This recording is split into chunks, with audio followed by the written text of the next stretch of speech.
Hello everyone, and a very warm welcome to this conversation brought to you by Xplore CXO Series at XLRI Jamshedpur. I am Kanishk Wadhwa, a student of the PGDM GM program. Today, we are truly honored to have with us Mr. Adarsh Agrahari, Associate Director of Product at HROne, the HR software platform powering hire to retire for thousands of businesses in India. At HR1, he has helped drive OneAI, the execution first HR agent that turns HR tasks into simple chat or voice actions. He has over 8 years of experience in product management across multiple sectors and companies. He has been a faculty member of product management at ISB, and currently he is teaching as guest faculty at Masters Union. Alongside this, he is also a panelist at Appraise and mentors the next generation of product managers. Once again, on behalf of XLRI community, I extend a very warm welcome to you, sir. Thanks for having me. So, It's a pleasure interacting with you. sure, sir. So, to begin with, I would like to have a fun rapid fire round.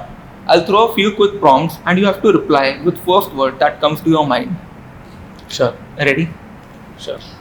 So, your biggest strength, Curiosity, your leadership mantra in one word, clarity. one skill that future leaders must have. I think clarity with conviction. If not a technologist, you would have been a Gardener, Slack, email, or walk to someone else's desk. walk to someone else's desk. What should never be automated in HR? Interacting with people. What do you value most in people? I think the way they show the nuances of curiosity, right? Curiosity can be measured, can be reflected in multiple ways. And when humans show that, I think along with vulnerability, there is a lot of other angles that we get empowered from. That's great, and that was fun. And I'll say this is a 3C framework that was placed by you here: clarity, conviction, and curiosity. Right. Yes, spot on. Yeah. So, to move on, you have had an inspiring journey in the product space. When you look back, what first shaped your mindset and motivated you to start your career path as a product manager in those formative years? Right. I think one of the common nuance that I want to draw here is product management is mostly about building products who gets actually used by a user, and a business provides the tools to actually build something that can harness or improve the life of a user. So I was an under 19 founder. I started SCS Business Solutions Private Limited in a tier 3 town, right? Our core job was how do you automate basic billing structures, right? This was before GST era, right? Where we had VAT, a very complex taxation system, right? We started then. I think we kept on engrowing ourselves into the journey, right, of building products, solving for users. We kept on going to different mandis, right? People who sell wheats, rice, ask their problems, what we can solve. We built a product. Eventually, GST came in. A lot of compliances had to be regulated over the product overnight, right? We didn't prepare ourselves. I think that was the injection point, right? I didn't know around that time that this is called product management, right? I only knew that somewhere down the lane there is something that we are doing which is called product, right? We are building product.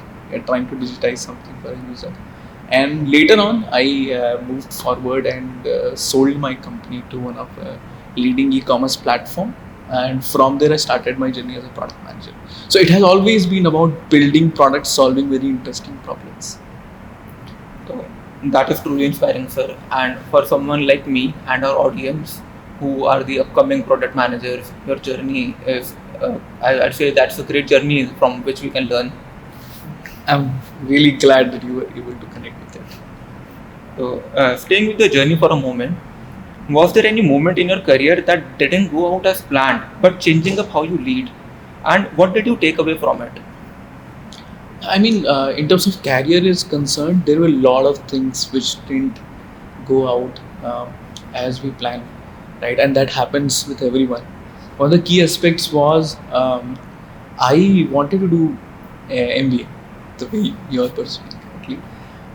So I gave CAT in 2017, then 18, and then 19, scoring 100 percentile in quant, but still overall scores were not that high to be able to convert a significant amount of colleges. But I started teaching quant at very leading institutes, right? Quantum, verbals, and that actually pivoted. That the shift, the mindset shift, right? So whatever I learned in terms of things that I can basically solve for a lot of people, I started wondering that why are they not using this method instead of that, right? This is much simpler. So let me just go ahead and empower them. So I started doing that, and then back in 2019, I scored 99.87 percentile in CAT.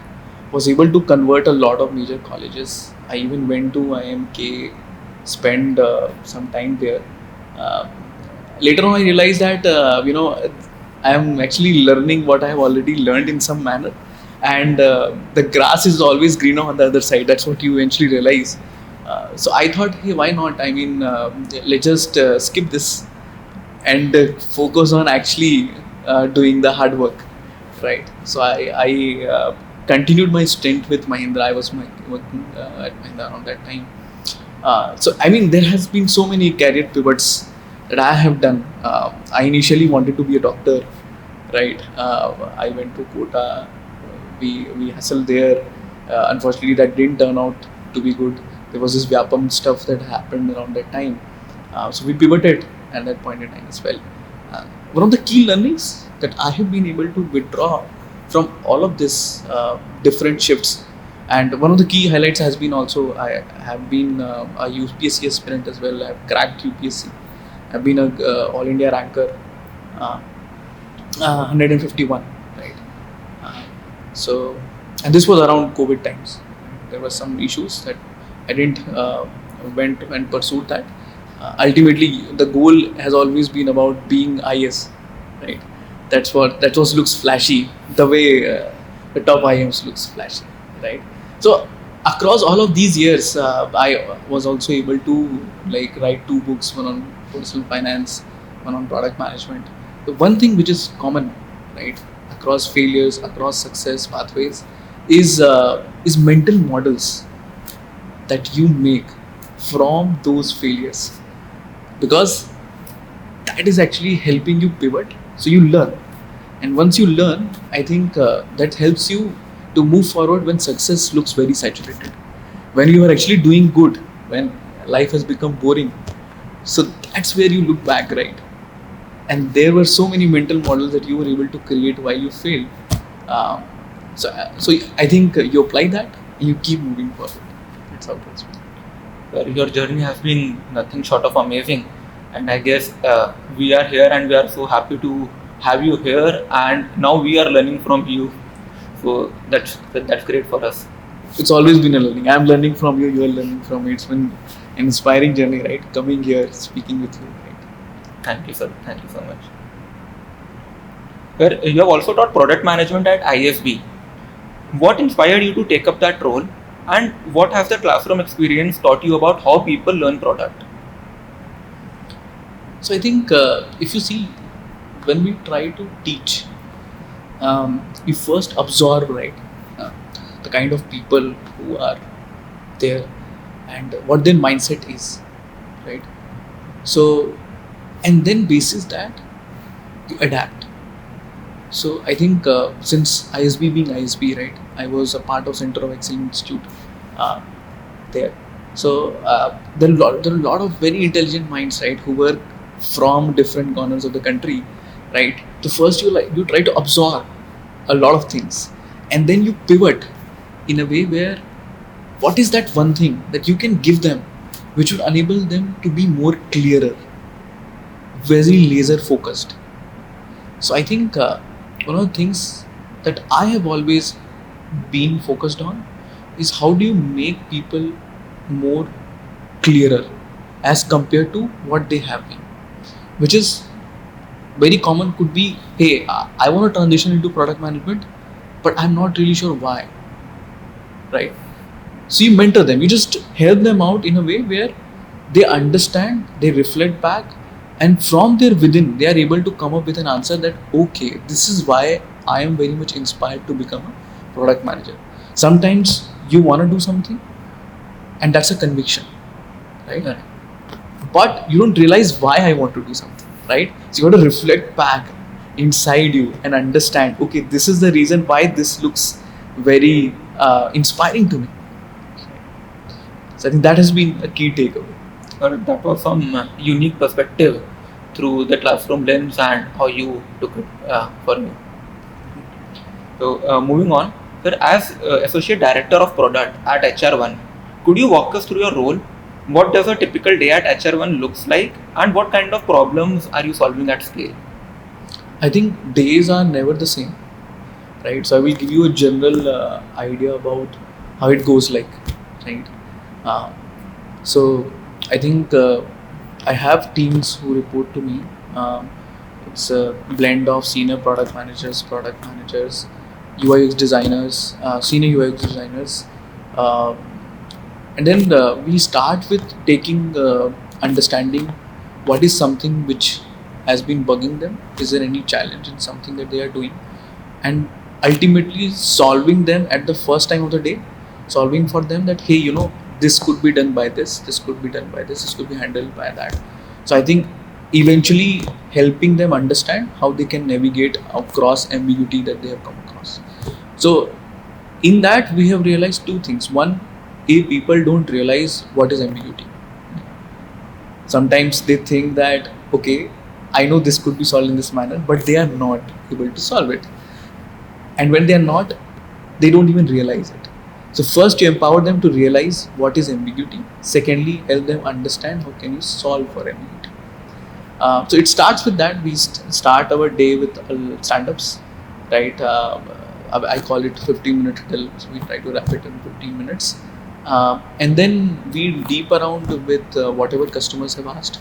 What are new things in the market which is going on?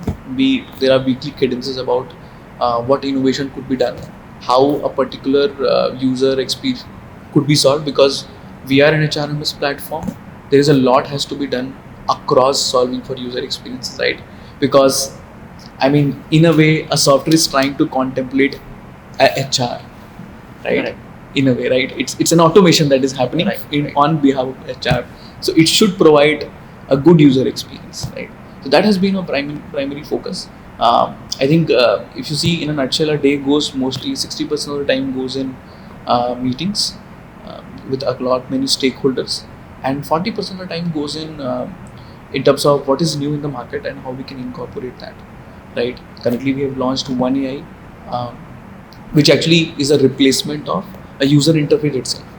It's a new user interface through which a lot of complexity could be solved just by talking with a bot, right?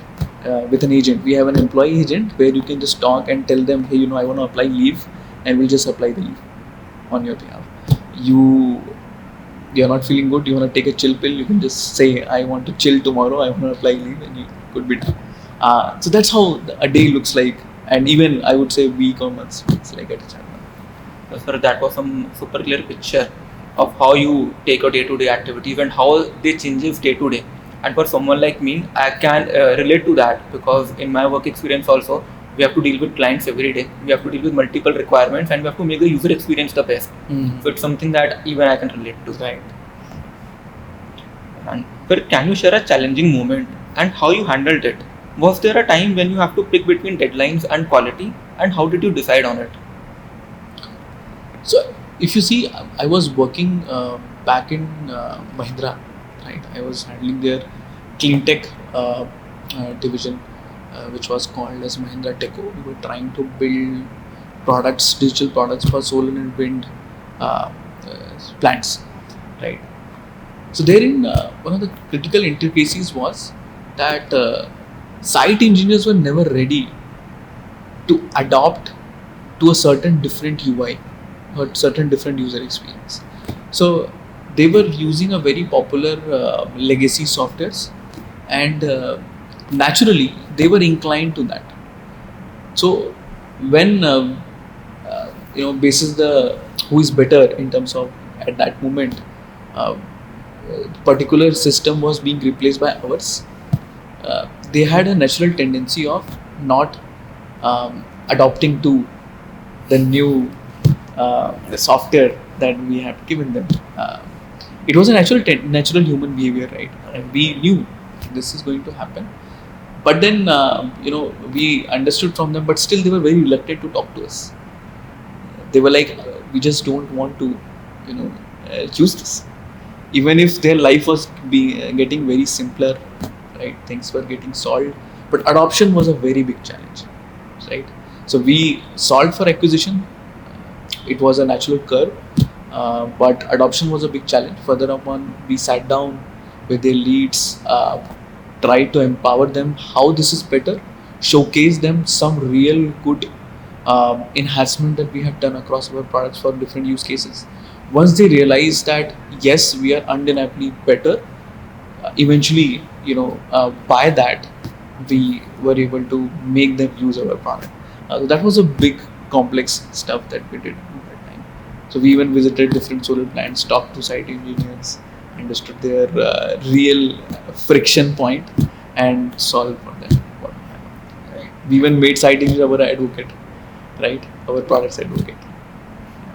I guess this is the natural human tendency to not to adopt to things early on, and then they learn in their career, and then they try to adopt to new things that are coming into picture. Right. And those are the people who take big leaps into their career who are able to adopt.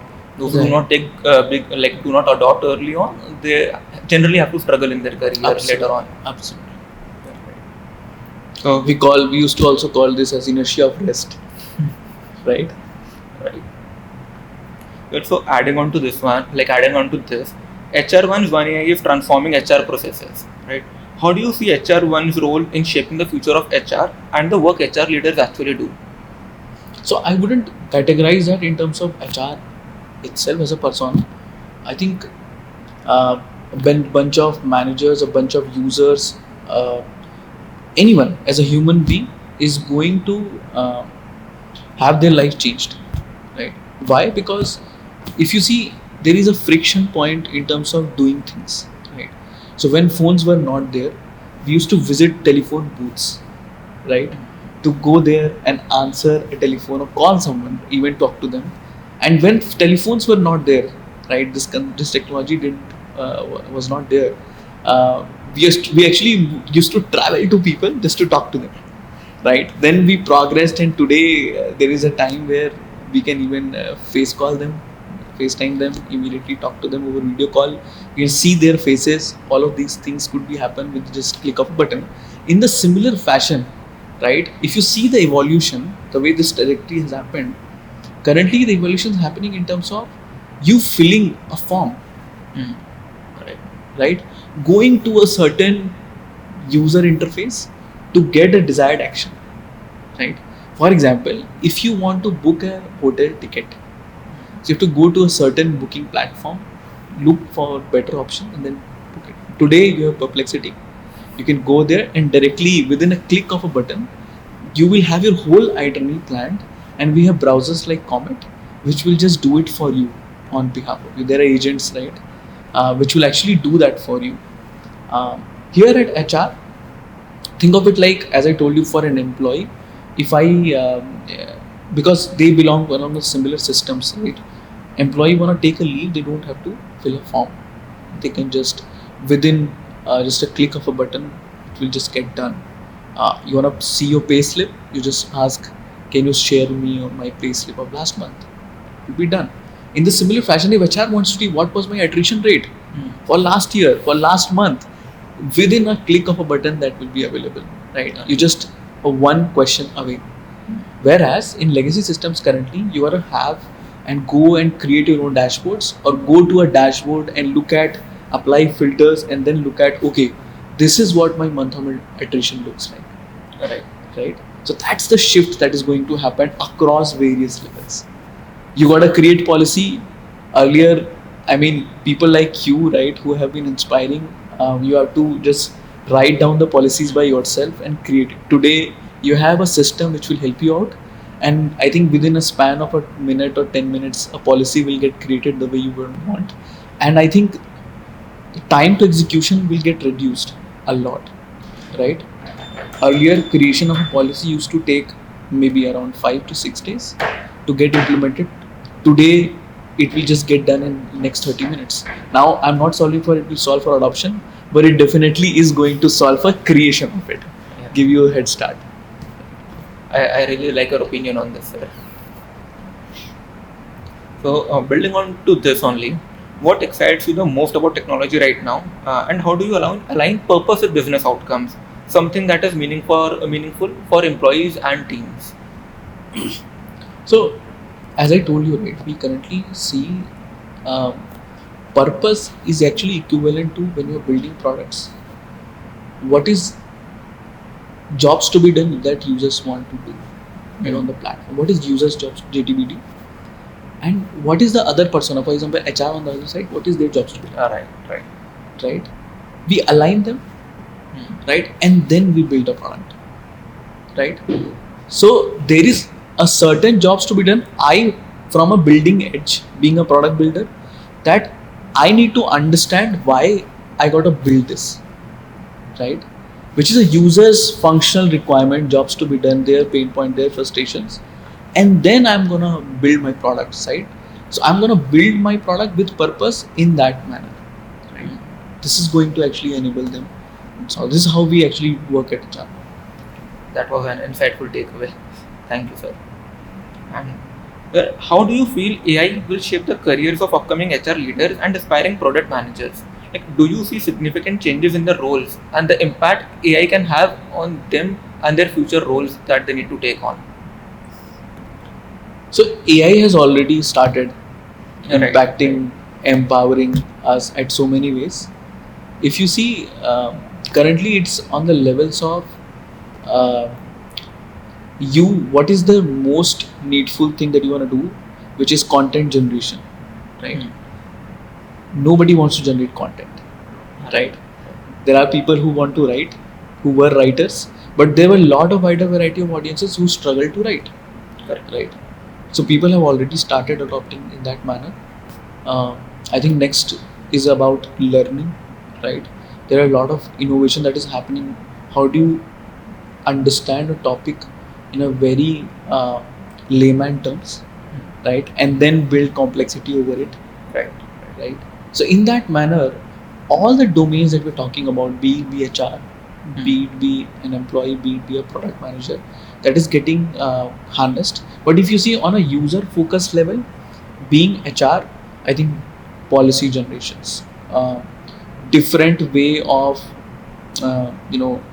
polishing badges to a particular employee from HR's point of view. All of these things are getting taken care of. And I told you about analytics, right? Running appraisals, running performance, creation of KRAs and KPIs. All of this where the content generation is getting, we have incorporated that as well, right? So your time to create a KRA or KPI will be reduced. So there is a big pain point from HR's point of view. How do I get, from a different cross-functional requirement department's perspective, how do I get created KRA or KPIs? Because HR has very less idea about a certain domain or certain function. Right. Their managers have, but just because they have something else to do, this gets lost. But performance evaluation is really very important for any, employers or employees perspective, right? And everyone is an employee.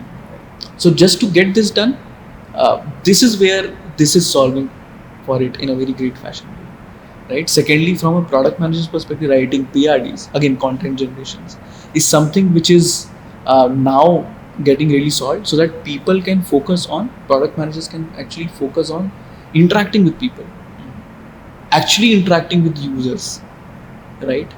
Interacting with engineers, what is the problem that you are facing, so I can tweak that, right, accordingly, so that I can create a seamless product. Right. I agree to this. And sir, also I have a opinion on this. So when AI is making people smart, right? So if we relate to Grisham's law, it states that AI effect may compound over time, right? And it can actually make people less smart. So what I believe is that even with the AI coming in, we should not get 100% dependent on AI. We ourselves should be smart enough to think which is the next best step to take, like in the product design, in the product management space. We should like in the upcoming future, we should not completely depend on AI. We should brainstorm our ideas, because sometimes what we think, AI is not able to get that right. And if we as employees stop working, if AI effect compounds over time, so what it will actually do, it will make us less smart and AI more smart, right? Like Very right. AI will be smarter than us. Very rightfully said. So I always advise people who are PMs and they are trying to create their PIDs. They think that I should create the first version of PID by AI. But I always advise, never create the V1 of your PID by AI. Never use AI for it. Rather, first create the V1 by yourself and then push it to AI to refine it, so that you can learn what was added or what was subtracted. Right. So that's where the learning compounds. Right. So sir, zooming out to the future of work, what everyday HR tasks do you feel will become invisible in next 2 to 3 years? And what's the hard behind the scenes work to make that possible? Something that will not be done after 2 to 3 years from now, and AI will completely take over on that. As I told you, right, policy generations. Yeah. Policy sitting over an HR explaining about a certain policy used to take a lot of time. Right. Today we have RAG, right? So LLM can get connected to RAGs. We can use that as a method wherein all the policy documents could be churned into a particular LLM tool, and from there we have actually created HROne policy agent, right? So where what we do is all your policies could be plugged into that, and I as an employee could understand any of the policies in a very crunched fashion, right, the way I want, right? So there is no HR needed there. Right. No human intervention to actually explain me what this leave policy means, how many leaves can I apply, etc., etc. So all these operational challenges are getting eroded away, so that HRs can actually focus on something that actually matters, which is people and culture. Right. So I believe there is nothing to be afraid of AI. We should not see AI as a threat. Rather, we should see AI as a partner, as a friend. And employees need to believe in this, that AI will not take over their roles, but it will go to a shift in their, it will take a shift in their roles that they need to adapt to. Spot on. Right. Sir, also you have written this book, The Infinite Game of Product Development, creating products that endure, evolve, and inspire. What sparked the idea for this book? And was there a specific incident that motivated you to write this book? Yes. So if you see, throughout my years of span, right, across different domains, across different organizations, and working into product, right, what I have learned is you just never make a perfect product. Is a sum of iteration, right? And whatever we build as a first version of it, we always thought it's a perfect version, but it's later on with time we realize that it was the worst version that we actually ended up creating. And from there it just clicked me that it is actually how evolution also works, right? Even we human beings have been like that across life also. When you will think back 10 years back, right, you will feel that this is something that whatever I did was really good, but then later on with time you will realize that okay, this could have been better in this way, right? And that's how learning works, and that's how evolution also works. So I think this is what is the core theme of what I've written, and across the years this is what I have learned as well, right? And that's why we say, if you want to build a product, if you have an idea, just go in and do a quick start, right? build the worst version of it which could ever exist, so that you can refine and make it better. That's correct to know, sir. And for someone who haven't read it yet, what's the core message of the book that you would like to share?